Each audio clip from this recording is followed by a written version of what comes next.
Welcome to another Noob Eternally suggestion review, and I'm taking a look at the best Geto suggestion I've ever seen, which is a sentiment I think most of the community agrees on because of the huge chunk of space it's taking up in future suggestions. That's the kind of recognition that the suggestion deserves though, because the effort put into it is incredible, with various different images made by the author that show different moves or gimmicks, and a pretty decent moveset that meshes well together and isn't just all over the place. It's the best Geto suggestion I've ever seen, and forgive the glaze, but possibly the best moveset suggestion I've reviewed so far. Before we get into the review though, make sure to subscribe for more information about JJS and reviews of suggestions. Now, let's get into the video. To start off the suggestion, let's first look at Geto's special ability. By default, anybody the user kills will have their body remain on the map a little bit longer. This helps out the special ability. By going up to the body and pressing R, the user will absorb the target after a short animation. This refreshes all of their cooldowns, including their evasive, as well as filling your awakening bar a little bit. However, the animation can be interrupted by other players, and if that happens, you instead lose awakening meter, and all of your moves are put on half of their cooldowns. This works really well as a special in my opinion, and is a pretty interesting gimmick despite its simplicity. The cooldown refresh and awakening meter gain it gives you means that Geto has far less downtime than other characters between stocks. That means if he pulls off some big combo on someone in ranked and gets a kill, as long as that player doesn't respawn right on top of them, they can absorb the body and use a big combo again without having to wait on cooldowns. It's also great in team fights since you could spam moves to support a friend and then have that friend cover you while you absorb someone to get your cooldowns back, letting you spam moves once again. The extra meter gain also means that Geto will get his awakening faster than all the other characters, which is a huge advantage in ranked fights depending on how oppressive his awakening is, since he can get awakening and then proceed to fully shut the opponent down. The penalty on cancellation is interesting, however, because it makes it not work well for boss raiding, which is what a cooldown refresh would normally do. Unless you have a friend to cover you, if you're fighting multiple people on your own, you basically can't use a special at all since it'll just get interrupted. But I don't think it's that unfair of a penalty, and as we'll see in the suggestion later, if it's a 1v1 situation and Geto needs to absorb a body, he has ways to make the space to do so. Overall, it's a great special. Geto's first move is Cursed Critters, which launches a blockable shockwave of centipedes in a cone-shaped path that hits grounded enemies. This is small stun and ragdolls up close, similar to reserve balls, meaning that you can't use this for M1 resets, but rather as a zoning tool, or just extra damage tacked onto a combo. It's a simple move without much else to talk about, but I can see it being good for poking people from a distance. The aerial variant of the move summons a Stingray curse that the user can ride on for 2 seconds, which knocks away anybody hit. It flies right through walls, cannot be blocked, and as a way to prevent running, upwards flight with it is very slow, so you can't really use it to get into buildings. This seems like the superior version from what I can see. Since it's unblockable and is controllable by the user, it'll be difficult to avoid it unless there's some sort of startup to interrupt. 2 seconds isn't too long, but it's a good enough amount of time to get some value out of the move, so I'd say it's a perfect duration. People will use this like an upgraded version of Megumi's R variant for Nue, and it'd probably be great for leading into Geto's other moves since it ragdolls. It's a strong move that I can see being annoying, but not unbalanced, kind of like how Nue's R variant is, but a little bit more versatile. Geto's second move is Leech Grasp, which is similar to Lapse Blue in that it acts as an auto lock-on move that has to be blocked. If it hits, the target is grabbed before being swung around and slammed into the ground for a ragdoll. This move can hit grounded, and its range is slightly lower than Blue. Honestly speaking, this move is simple without much to talk about. It'll be a similar kind of move to Lapse Blue, where it'd be used on people who are ragdolled by an M1 string, and occasionally in neutral when you know the opponent's off guard. I do wonder why the range is lower than Blue, when the move itself doesn't seem to have anything special about it, but it does admittedly fit the kit. Seems to set Geto up for the rest of his moves, like how Gojo's Lapse Blue does, and it seems balanced, at least if my interpretation is correct, so no problems here. The third move is Star Jelly Waterfall, which is similar to Rapid Escape. It shoots a constant stream of attacks that do damage, similar to Rapid Escape, but in a set direction instead of tracking one player. This can be blocked, but it does hit grounded players, and it covers a big area that can hit multiple people at once. The move also lasts a bit longer than Rapid Escape, but there is no movement speed decrease while being hit, meaning that you can walk out of the radius and you can fight normally while in it, albeit while taking damage. This move basically acts as a mini Sukuna domain when you think about it, which I find really interesting. From how it's designed, you're basically going to throw this down to deal damage whenever you manage to ragdoll someone, and if you're able to get an M1 combo on someone while they're stuck in the move, you'll want to do a combo for as long as possible to keep damaging them with the squids. It's practically guaranteed damage in a sense, though I don't think it'd be significant enough to be unbalanced, but it will be enough that you can't outright ignore it. The ability to hit multiple people with the move also makes it pretty good for fighting teamers, and on the flip side, a little bad if you're jumping someone, since it completely denies an area and can hit multiple people at once for crowd control, but has an AoE that can hit your teammates as a downside. The move's design is really interesting as a whole, and it acts as constant damage to pressure people into blocking, which puts the Geto user either in an advantageous position to attack people from, or gets them a good amount of damage if the target isn't able to block it. It's a really cool move. Cursed Tool is the 4th move, and it's simple.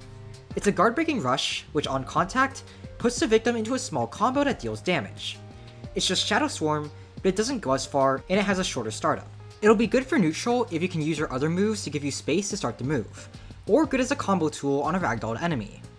Honestly, I have concerns about the move being a little bit too difficult to avoid because of its short startup and the guard-breaking properties. Shadow Storm is really easy to counter and is complete garbage because of the startup, but since this move removes that flaw, it becomes difficult to deal with since you can't really M1 the user out of the move or anything. However, if the range isn't too long, I think you could probably be able to dash to avoid the move, so it depends a lot on how the stats are configured to decide if this move is overpowered or not. As for the R variant on Cursed Tool, it pulls out a spear before launching it forward. This guard breaks and deals a lot of stun, acting as a long-range combo starter. I'd expect this move to be used a lot as a pseudo combo extender after a down slam, since the ragdoll would make up for the startup, and the guard break would let you catch people on wake up without worrying about blocking. It'd struggle a little bit in neutral though, since it doesn't seem very hard to dodge or interrupt, kind of like a worse fire arrow that doesn't have the iframes. That doesn't mean it's a bad move though, since if Geto's other moves that can help ragdoll people or momentarily stun them, I can see this being really strong. It's a move that fits into the moveset, and it definitely works as a variant on the 4th move. Moving on to the Awakening, let's start with the Awakening R special. The user makes a mini Uzumaki and hits a pose with a glow appearing behind them.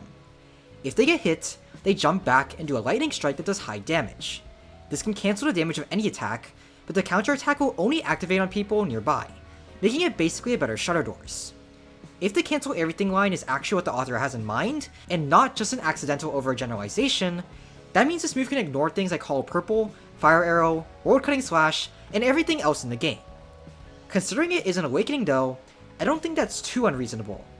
This move alone basically gives Geto the capacity to shut down a lot of Awakenings with high damage burst moves, but against people in their base, it probably won't get much use, since people tend to focus on running and not fighting when up against an Awakening. Still a good move though. The first ult move is Earth Goliath, based on the Leviathan from Lethal Company. It does a slam on the ground in front of you that after a short duration, summons a worm to grab people and then slam them back down on the ground. This deals high damage and is presumably a ragdoll, and once the circle is on the ground, the location can't be changed. This means that the move is definitely limited in neutral, since people can easily dash out of the radius or behind the user to avoid it, and even go for a punish. This makes the move designed for combos, and in a sense, it does weaken Geto's ult a lot to have a move that isn't good for neutral, unlike other ults where everything usually works, Megumi and Mahito not included. However, depending on the rest of the moveset and how easy it is to grab a combo, that weakness might not matter. The second ult move is Rainbow Scale Dragon. This shoots out a dragon in an S shape that deals high damage and ragdolls anybody hit. Also, if you press R, you get to control it like Great Serpent, at least from what I can see here. This is definitely going to be an annoying move to deal with, and is most likely going to be Geto's free combo starter. It seems to be on the same level as Great Serpent, in that it's a massive unavoidable ragdoll that does damage and sets up for combos. You could probably combo the first move into this, which would also probably set up for a high damage combo that nobody can deal with, and I'd say it's a really strong ult, that, while pretty much impossible to deal with, kind of makes sense for an ultimate after all. The third move is a domain expansion, and this one is a little bit complex. It summons an open domain that can be walked in and out of, kind of like what Sukuna did in JJK, and spawns a bunch of scissors randomly across the domain, which are invisible until they're touched. They don't deal much damage, but do knockback, means you can get knocked into other scissors, resulting in a lot of damage stacking up. Anyone in the domain is also slowed, and while they can block, the slow effect will make it pretty much worthless since you won't be moving around at all.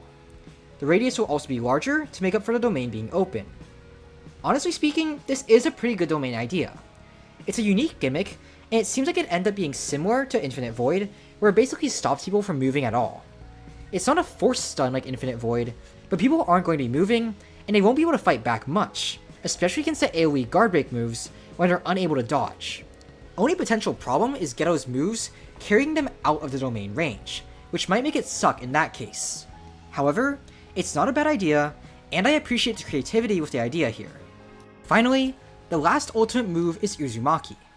It charges up a huge ball before shooting it forward like Hollow Purple, and exploding it like Fire Arrow. However, after the move is used, your ultimate ends and all of your base moves go on cooldown. To be honest, this is the only move here that I'd say is really undertuned, and by that, I mean it's kind of weak. It basically forces Geto to play with only 3 moves until his awakening is about to end, and 2 in actuality if his domain is a one-time use. It's absolutely not going to be worth it to sacrifice your entire awakening and your base mode cooldowns, putting you in a punching bag state, just to deal Hollow Purple or Fire Arrow damage.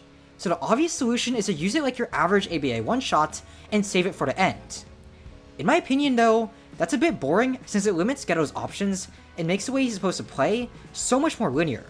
Which by that, I mean spam your first 2 moves, pop domain when you get the opportunity, and repeat the first step till your awakening is about to run out, and use Uzumaki. Since it's an explosion as well, it'd be very easy to just stop the thing by hiding behind a building, which is the way most people counter Fire Arrow in public servers, though of course this won't work in ranked. It's a personal opinion here though, and it's also way more of a nitpick than anything else. Even if this move was in the moveset, it doesn't drag it down enough to be a serious problem, and there'd probably still be people who find it fun to nuke, even if they're restricted in what moves they can use in their awakening a little bit. My personal suggestion here is to make it more like a Hollow Purple nuke, since this is kind of what this is. Give him a 4th move he can use normally, and then add on Uzumaki as a sort of extra thing for people who want to be a bit silly, though with some minor nerfs or an ult requirement to make up for that buff. Still, it's no huge problem, just something I have a little bit of criticism for. Overall, this is a great suggestion. The images used to illustrate the moves are great, the moves in the base mesh well together, and the awakening, while nothing groundbreaking in my opinion, is unique enough and does sound pretty fun to play.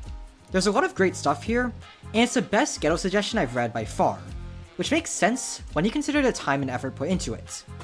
As a whole, the author did a great job on making this, and kudos to them for creating it. Anyways, that's all I have to say about the suggestion.